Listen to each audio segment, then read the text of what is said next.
ถือว่าเป็นงานอันสำคัญงานอันนี้เกิดขึ้นด้วยความดำริของญาติานพร้อมสมร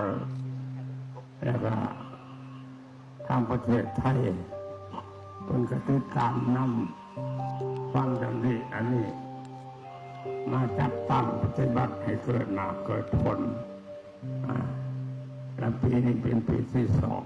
2ก็ได้มันตั้งต้นอยู่แต่บุญและจังหวัดเลยทำอยู่แล้วนอนแล้วก็มื้อนี้ก็มาจัดขึ้นอยู่ที่นครหลวงเวียงจันทร์อาตมาก็มีความภาคภูมิใจซื่นใจที่เห็นออกตนญาติโยมพุทธบริษัททั้งหลายยังมีความเคารพนับถือเลื่อมใสต่อพระพุทธศาสนาจัดกิจกรรมอันเป็นมงคลให้แก่พุทธบริษัททั้งหลายเพื่อมาจัดงานธรรมยาตราหมายความว่าธรรมยาตราที่จัดขึ้นนี้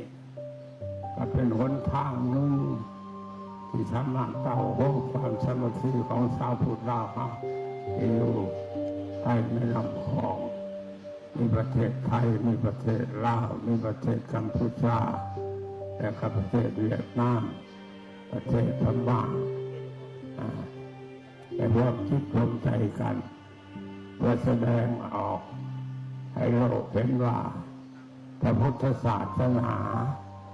ที่จะเริ่มงอกงามอยู่ในท้องถิ่นต่างๆนี้มาหลายพันปีมาแล้ว